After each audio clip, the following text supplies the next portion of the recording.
Tonight's episode of the 31st Lap Podcast is brought to you by DirtTrackDigest.com. If it's on dirt, it's on Dirt Track Digest. This is the 31st Lap Podcast, recorded live in the studios of FingerLakes1.com in downtown Seneca Falls, New York. And now, your host, Chris Marquardt.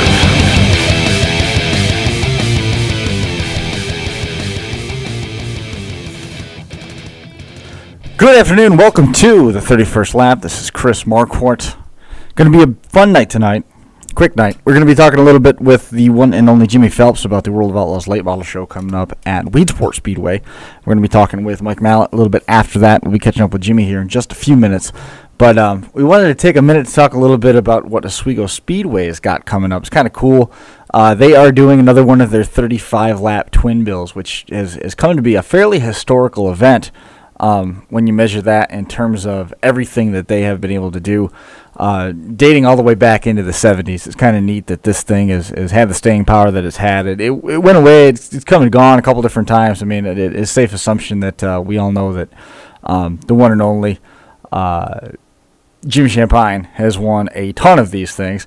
The modifieds are coming back this weekend, and it's also that is going to be the first autograph session of the summer. Autograph session's 5 o'clock. There's going to be a 30-lap undercard for the small block supers leading up to that twin bill up there. First of all, the autograph session, the meet and greet, you get to go down on the track, the historic Oswego Speedway, and hang out on the track for a while and meet all of your favorite drivers and see the cars up close and things like that. But after that, super modified heats are going to start the racing at 6:30. After that hour and a half time on the front stretch, they'll clear the track and get everybody back into their seats, and you get to check that out. Those twin formats started back in the 70s with the 35-lap format. But as early as 1970, they were doing those things. Jim Champagne, of course, he won the first ones. We talked that a minute ago. There was they even ran triples at one point back in 73 and 74. They had triple 33s at that point. Jim Champagne safely, assuming that Jim Champagne would have won one of them, he won 5 of the 6, so that was pretty cool. Baldy Baker winning the other ones. Overall, Jim Champagne won 21 times in the double feature formats. Bentley Warren 17 times. Doug Haveron, Eddie Bellinger, each winning, and Steve Gioia Jr. also making double digits, winning 10 of them. The twin bill format fell down to 30 laps in 1975, and then the 35-lap distance was adopted in 76 and ran straight through 1998. They were back again in 01. 30 laps was the distance then, and then they bounced back and forth on and off the schedule through 2011. Dave McKnight and Bob Bond won those 30 lappers, and then has been on the calendar since. His 35 laps came back last year. Randy Riskus, Michael Barnes winning those races. Overall, 12 drivers have won their first super modified feature, including Dean Hogue, Michael McLaughlin, Brian Herb, Greg Furlong, Otto Sitterly, also winning their first races in twin bill format. So that's kind of cool. Over the weekend, Timmy Jajaric ended up winning the ISMA feature. Is kind of cool. It was a close one. He went flag to flag. He was on vacation down in the Carolinas when he got the phone call to come up and drive the car. First time he'd ever sat in it was Saturday. He returned hot laps, was awful comfortable, and this is 7th ISMA wins. Mike Lichty looked like he was going to be in pretty good shape in terms of winning the thing. Made it past Stick on the near the midway point, but the yellow flag came out and ended up putting him back into second place, and he never got another shot at getting by the leader, and so he stayed right there. Dave Schillick rolled all the way up from 10th to 3rd. That was a pretty interesting one. Ryan Tidman came away with the ATQ MRA TQ midget feature. A lot of fun watching those guys. Gary Tompkins picks up his second win of the year at Canandaigua, getting by Gil Tegg. Tim Fuller ended up coming home second place at that event. Matt Guerrero broke through for his first win in the sportsman ranks over Kane Bristol. Nate Peckham, A.J. Lloyd also running well. Bob Dresty won the 305 sprint feature. Lee Sanders made a top 5 showing. Was pretty good to see. Pete Stefanski and Eric Chapman winning pure stock honors. Larry White came home with a win over there at the Fulton Speedway. Paradise Billy Coffee, again, was back out front in the micro sprint feature. Again, in here just a moment or two, we're going to be talking with Jimmy Phelps. Just going to give you a rundown on who was where, when. Friday night was ravaged by rain. It was bad all over the place. Friday called off early.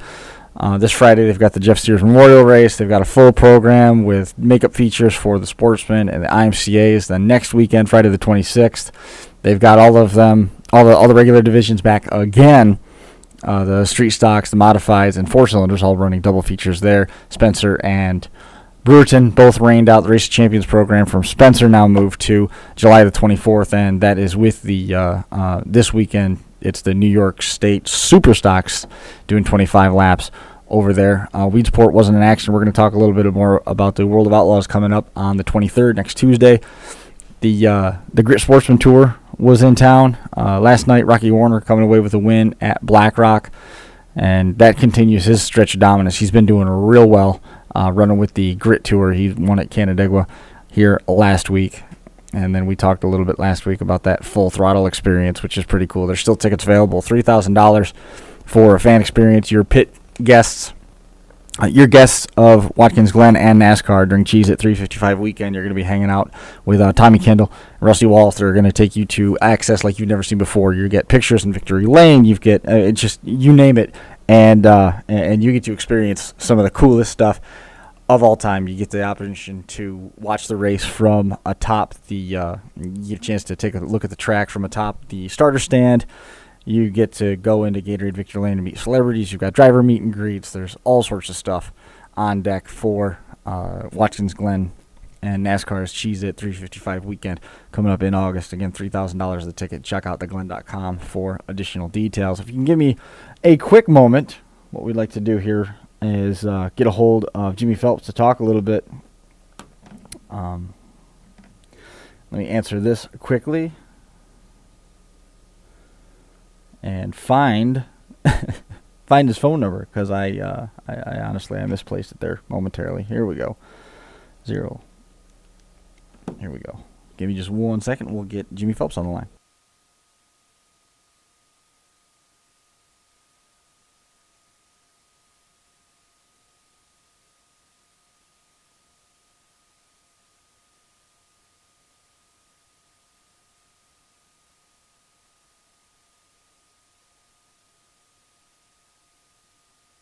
Jimmy's actually on the phone right now. I can hear it beeping back in my ear. So let's hope we can get through to Jimmy, and we'll talk with him a little bit about what we've got on deck.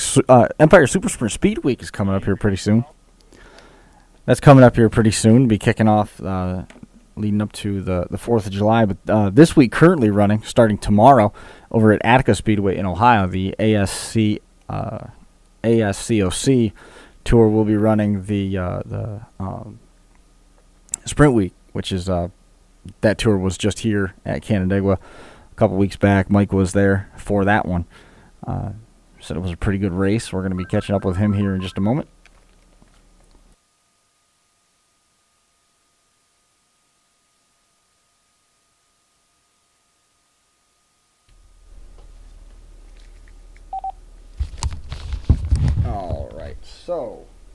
All right, so we should have Jim Phelps on the line. Jim, man, how you doing?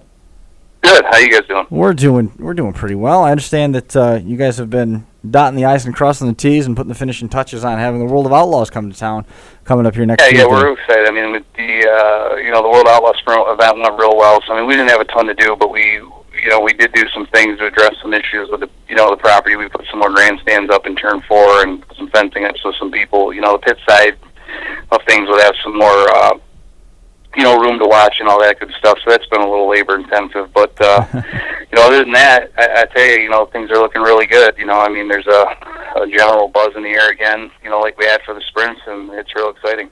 I'm excited about it. I think it's going to be an outstanding race. The late models tend to do well when they've got high banks and some tight confines. It doesn't let the motors necessarily get out and run. You don't get them stretched out single file.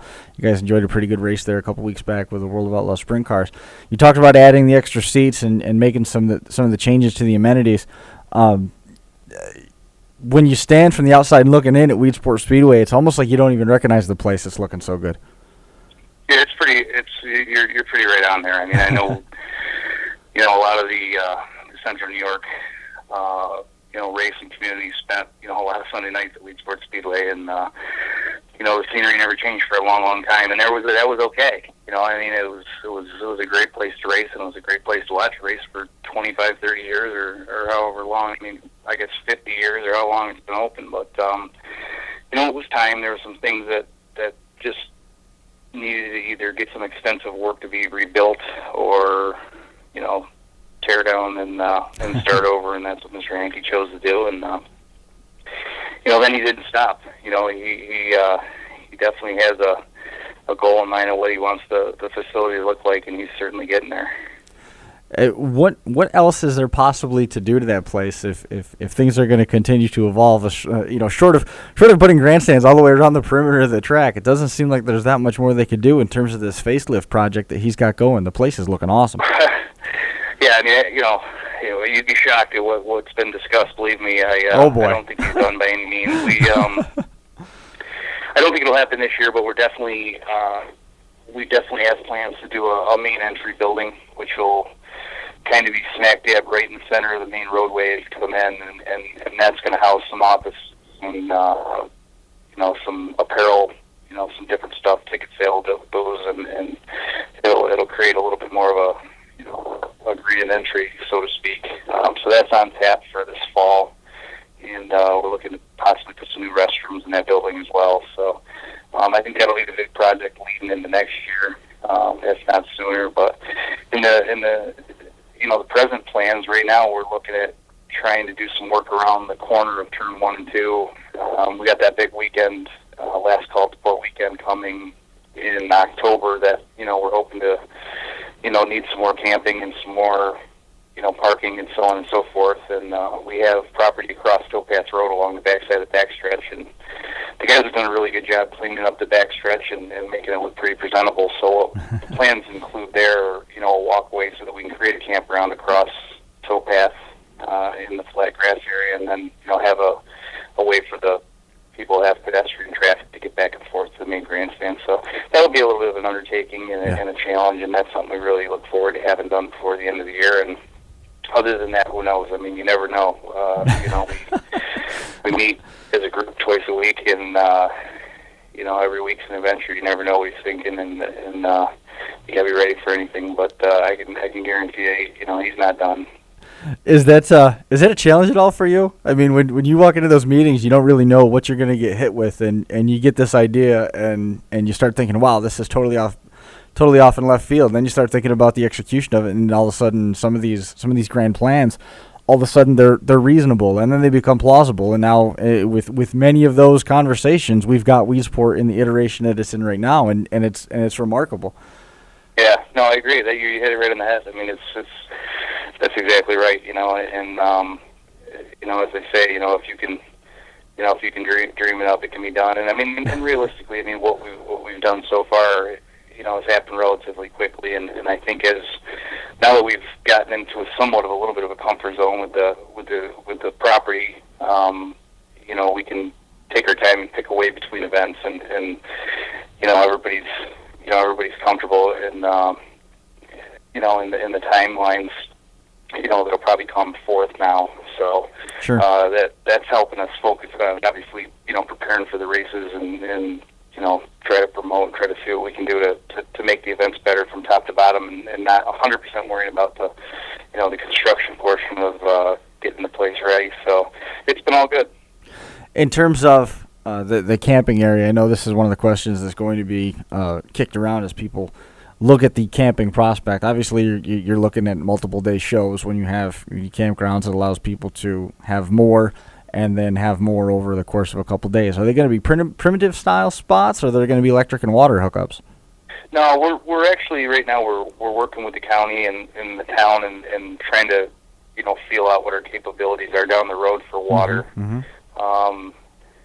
I believe there is a limited amount of power over there. However, the majority of what we will offer, we're looking at possibly bringing in, some portable restrooms that we think we have enough power electric to feed them. But as of right now, the plans do not include, at least for this year, to have permanent camping hookups. But things could change down the road, and a lot of that's going to depend on, what we end up working out with, with the municipalities that are involved. You talked about looking down the road, and I know you've got the big race coming up next week on the 23rd with the World of Outlaws late models coming into town, and I don't want to put the cart before the horse, but what's the season looking like? Are we going to be seeing Weedsport on a more regular basis, or are you going to keep this abbreviated schedule so that you can focus more on the individual events and promoting them and getting them bigger? Well, we don't call it abbreviated schedule by any means. I just, right now I don't feel that I think that there's, right now I think we're at like an 8-event season, one of them being a 2-day event, so I think it's like 9 overall nights, but, that could get pushed to 10, 12. I mean, who knows what will happen 5 years down the road, but as of right now, looking at the landscape of Central New York, I mean, I really don't think that, we'd be doing ourselves a favor or, the neighboring tracks a favor by trying to run a weekly program. So, as of right now, our concepts to, try to have, enough big shows, and as we've said all along, every time we open the gates, we want it to be special. And, so it's kind of what we're still focusing on, and I think probably to answer your question, the focus moving into the next few seasons would, I would think be along the lines of staying where we are from a quantity standpoint and just try to keep adding to the quality, and hopefully we can do that. I think that's a great mindset. I mean, keeping with the schedule that you got, it's manageable, lets you guys get out and race the way you want to with the team. And like you said, just turning the focus on quality. I don't think that's a bad move at all. I mean, as a facility, we have a lot of goals that are outside the racing event. We built a real nice high output kitchen. Capable of probably doing more than what we're doing, and we Al invested the money in the pavilion and dressed the place up. And I mean, the idea is eventually, hopefully, we're going to be able to, hold other kinds of functions there, and not necessarily big events. It could be events of anything. It could be a 30-person, company picnic. But sure. The idea would be to open the gates on more than those 8 or 9 occasions that that the cars will be on the racetrack, and eventually I think you'll see Weedsport Speedway functioning on a weekly or close to weekly basis. It just might not be dirt track racing going on all the time. I think that's excellent. The prospects of that are great. You guys are doing some awesome things with the facility. If I could ask you just one more thing before I let you go, putting the racing helmet on and taking the promoter's hats off, you excited about getting back over to rolling wheels? Yes, I mean, that week's going to be a crazy week. I'm not even 100% sure, what's going to happen there based on the fact that we're going to be up in Canada the night before. But, it's an option, and I think that, anytime you get to race in your backyard, if we can pull it off equipment-wise, and time-wise and manpower-wise, it's good. Awesome. Well, I hope everything goes off without a hitch for you. Again, World of Outlaws Late Model Series going to be at Weedsport Speedway on the 23rd of June coming up next week. Jimmy, I know you got a tight schedule, and I appreciate you squeezing some time in for us. We told you we'd keep it around 10, 15 minutes, man. Thank you so much. Wish you the best of luck, and, man, go have some good luck on the track as well. Hey, appreciate it, and thanks for having me, and look forward to seeing you guys Tuesday. We'll catch up with you. All right, thanks a lot. Thanks, Jimmy. We'll see you later. Yep. Yeah, bye. There goes Jimmy Phelps. Again, World of Outlaws Late Models. Exciting date coming up right here local, right in our backyard. Weedsport Speedway, just off of I-90 in Weedsport. If you haven't been there yet, you got to go see it. The place is the press release reads they call it the Taj Mahal, the little Taj Mahal, and every bit of it the truth. The place looks outstanding with all the renovations and changes that those guys have done over there, and it's absolutely worth the visit. We're going to grab Mike Mallet here for a couple minutes to talk a little sprint car stuff. He actually had tonight off. Programming note, the week of 4th of July, between the 27th of June and the 4th of July, I'm not going to be hosting any podcasts. We got some out-of-town engagements, so we're not going to have a 31st lap. We also won't be having a Crash Course podcast on Monday night either. But what we are going to do is grab our man Mike here momentarily. We'll talk a little bit with him about some sprint car news coming up. In between the Empire Super Sprints, we're going to have their Speed Week here in July, and the Ohio Sprint Week, which is getting ready to kick off tomorrow. at the Attica Speedway. Mike been laboring intensely at home. Hey. Hey, okay. Mike, who's been laboring intensely since the end of the academic school year. He said he's got some pretty major projects in front of him, but I'm glad that he was able to at least shoehorn some time in on the phone. By the way, we did get the Skype and everything set back up. I don't know if you were following along with us, Mike. Monday we came in to do the podcast, and the computer wouldn't allow us to log in. And after a little bit of troubleshooting, and some major malfunctions, we found out that the hard drive in the studio computer had completely bombed out, so we had to reformat everything. We had to create all the podcast profiles and everything front to back. But here we are on our feet doing it, and Mike's joining us from home nonetheless.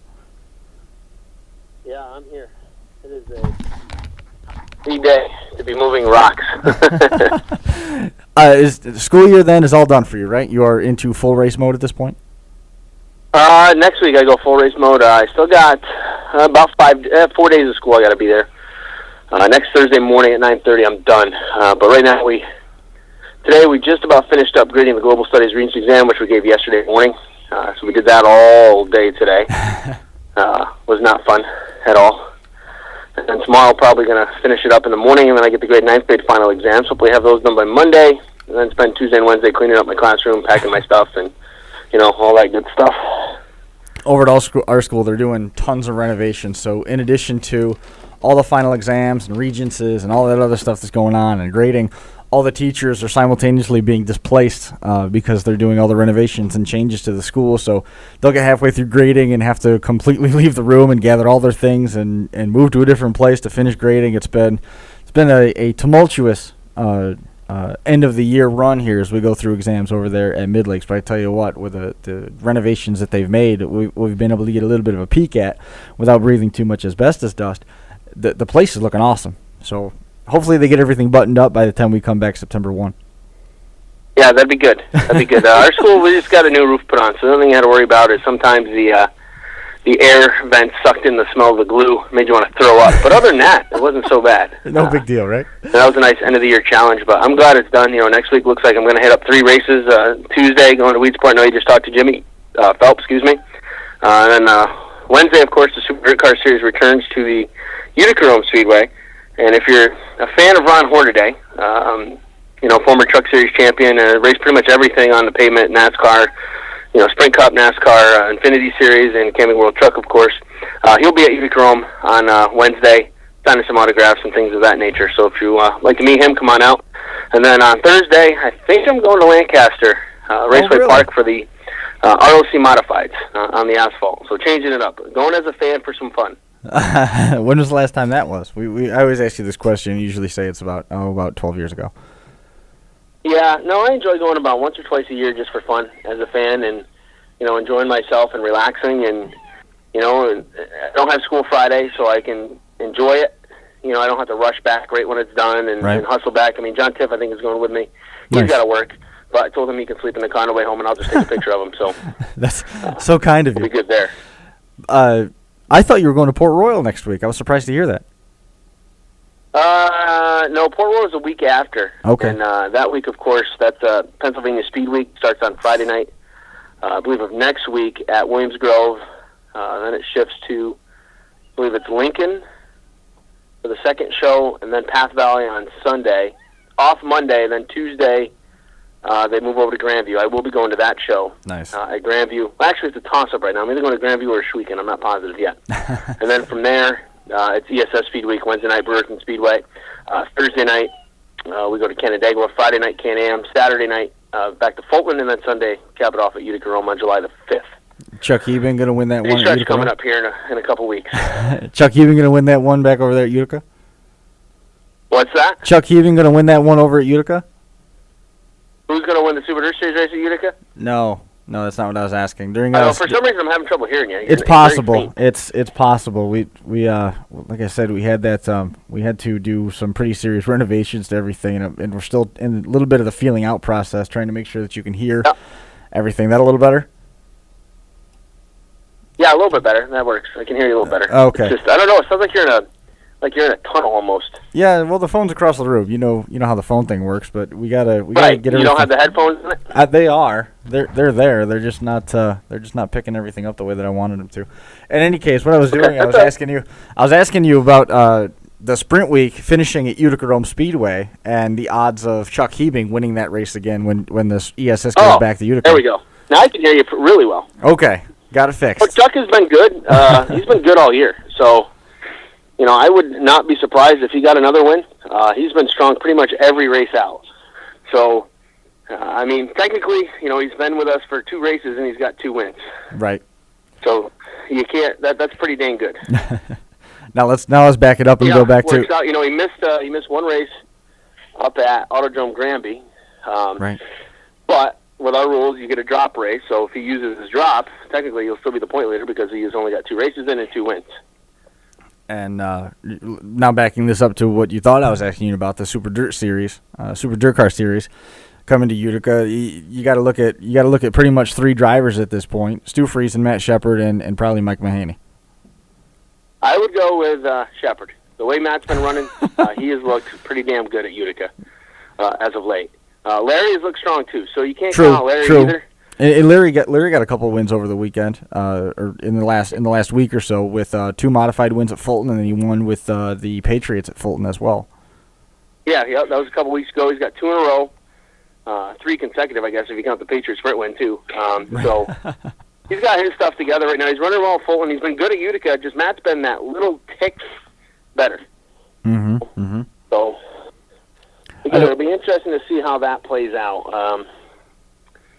I would, right now the odds-on favorite would be Shepard. I mean, he won our last 100-lapper, the Victoria. Right. And, that was on American Racer tires, so obviously that's a little different. But I don't think it matters to Matt Shepard whether we're running American Racers or Hoosier tires or whatever. I think you can put Goodyears on and still be good at Utica right now. And that point race is tightening up here toward the middle of the season with Matt chasing Pat Ward, both the local track and the NASCAR Pat Ward points. Has been the best car there that hasn't won.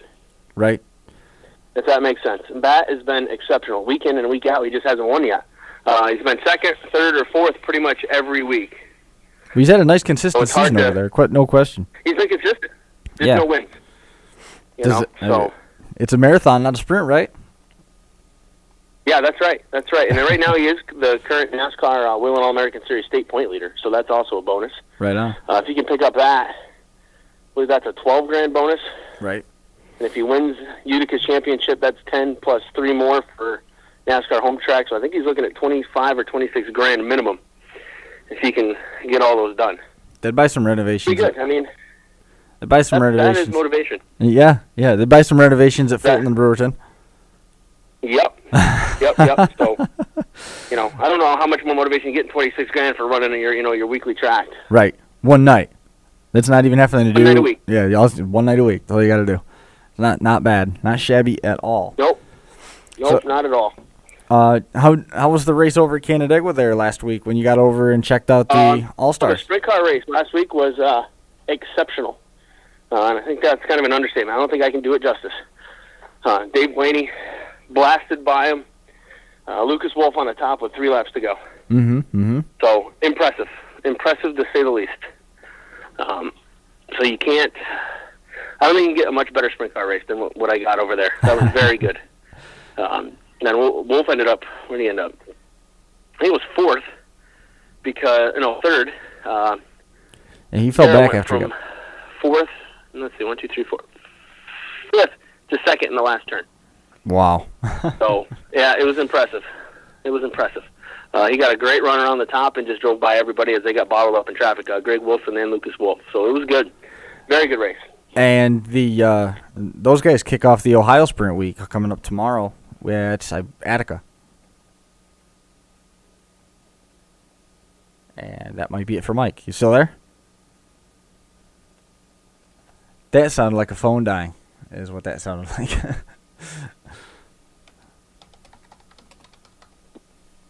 You there, Mike? There we go. Let's see. Call back.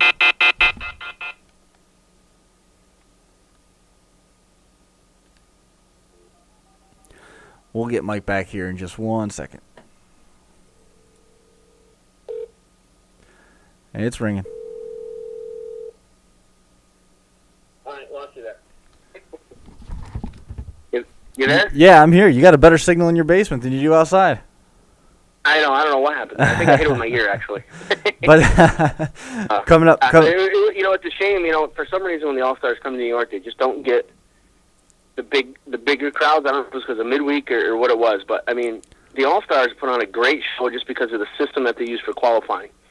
It's a little different than the Outlaws, so it changes things up a little bit. Mm-hmm. I wish more people would come see it. I mean, it was an okay crowd. I wouldn't say it was a spectacular crowd. And I've seen that a few other times. At sprint car races. I don't know if people love the sprint cars modified. So I know with ESS that we get great crowds, but I think that's because you got the two together. New York fans are, not nothing against it, but they're modified fans. Sure. I think first, and then if they can get the sprint cars with them, that's the bonus. Just the sprint cars is a little bit more difficult of a draw for New York fans. Right. And looking at the All-Star schedule, before we saw Blaney win back there on the 11th, Greg Hodnett picked up a win over at Bedford. Did you have your fingers crossed he might be able to pull another one if the cards fell the right way? I was hoping he was going to come to Canandaigua. Yeah, ultimately the issue was there is that I knew with the races the next 2 nights in Pennsylvania, it was going to be tough to get. We had Williams Grove, Lincoln, the next 2 nights. So that would have been more of a challenge. And then he ended up not even going to Lincoln. He ended up going to Port Royal and winning there, kind of taking some heat for being a cherry picker. But they have been Hodnett traditionally struggles at Lincoln. That is not one of his better tracks. Right. So going to Port, I can understand the decision to go to Port Royal. Ultimately their argument was, to get what he got, he would have had to finish in the top 3 with the All-Stars. So why not take a chance and go for the win? Sure. Because they just haven't been that good. And I don't want to say, well, go there and get better. You know what? He's been going there for 15 years or whatever he's been in Pennsylvania, and it's just he's not been that good there. It's just one of those things. So. Brian Monteith picking up a win at Lincoln on the 13th, and now we've got Attica sitting next tomorrow for the Winged All-Stars at Ohio Speedway. 9 races and 9 nights. Not too bad of a stretch. They go to Eldora on the 20th, Waynesfield on the 21st, Wayne County on the 22nd, Sharon on the 23rd, Atomic on the 24th, Fremont on the 25th, the 26th is Limaland, the 27th is Fremont, and then they get a well-deserved couple nights off before they come back on the 3rd and 4th for a doubleheader at Mercer. Yep. Now you know what? If you're an Ironman, I've seen guys do Ohio Speed Week. I believe it was Stevie Smith a couple years ago. Did almost every night of Speed Week, left Ohio Speed Week, came back and did every night of Pennsylvania Speed Week. Wow. That is humping it. That's 18 races in 19 days or something like that. That's insane. That's working it. That is working it. Dedication right there. So, yeah, that's crazy. Are you going to do that? I mean, I don't know if your schedule even affords you the option of trying that, but man, what a stretch that would be for a sprint car nut like you. Yeah, I've done a lot of that before. I've gone that many nights. I think last year I did 18 nights in a row.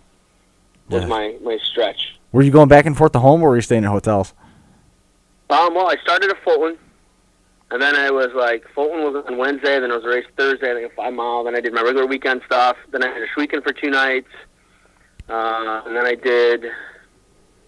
we left for the 360, then we did Sharon, then I did 360 Nationals, the Capitani Classic. Monday night was the, what was it?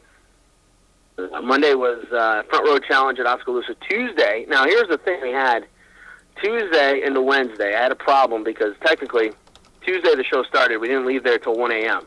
So I have to count that as consecutive days because that night the racing in Knoxville actually got rained out. Right. So still technically, I still had, I had a race on that day. I saw the Outlaw Kart feature. So I finished up with the Knoxville Nationals and came home on Sunday. So that was a stretch. Then I came home and took a break. I went on a little vacation from everything. No phone, no racing, no nothing. Just shut your phone off. That was nice. Leave it in the glove box. Let that battery die. Yep. Oh, yeah. Yeah. Nice. So. Well, we're going to be off next week. You got your traveling schedule, and then I'm going to be out of town for a couple nights. I'm going to be off for the next few weeks, obviously, due to racing commitments here. So. What I was hoping to do, if we can catch it right, is if we do it either earlier in the week, once we get into the out-of-school season, or even if we go earlier in the day and just run the show live, we'd be able to have you call in from right down there at the track. Yeah, we could do that. Yeah, something like that. I could even Skype you from the track. That'd be cool. That'd be great if we could do that. Turn your phone around and show us what the cars look like. Yeah. Well, yeah, I could use my laptop, and with my hotspot, I could probably run the video in the 4G. So. All right. Well, I think that's something that we should. I think that's something we should give some thought to. We'll definitely look at because that Thursday we'll be at Canandaigua, so we'll be able to do something from Canandaigua. Oh, maybe. Hey, we got to take a look at the schedule and see what that thing looks like. Maybe we can make something happen right from Canandaigua and everybody get in one spot. Yeah, we could try that. We can chat. Super Dirt Series is there, and the Empire Super Sprint. So that'll be a great night. You know, a show that used to be at Rolling Wheels, now shifting over to Canandaigua. Sure. Let's take a look at what we might have in terms of that, and then we're talking on the topic of time off. The week of July the 13th, we probably won't be able to do a show. I got to have surgery to pull a salivary gland that's gone awry out of the side of my head. Well, good luck with that. Yeah, it's. I got to make sure that they're careful. I don't want them to mess up my face. It's the moneymaker. Yeah. Well, you definitely don't want that. Oh man. So what do you think? You want to get back to spreading? Get back to spreading. I'm gonna go back to digging holes in my yard. Get back to spreading stone while the sun's still up. Yep. Well, man, I appreciate you making some time for us tonight and coming on and joining us here remote after all the adversity that we faced this week. Jim did a great job of getting us back up on our feet so we could have a show tonight. And we got Skype back up and running tonight while I was in the studio, so we should be returning back to normal here pretty quick. Awesome. Excellent. Mike, man, thanks a lot. And that's going to do it for this edition of the 31st Lap. We'll catch up with everybody here in a couple weeks. Again, we're off next week. And if you get to the races, happy travels, man. We'll see you later.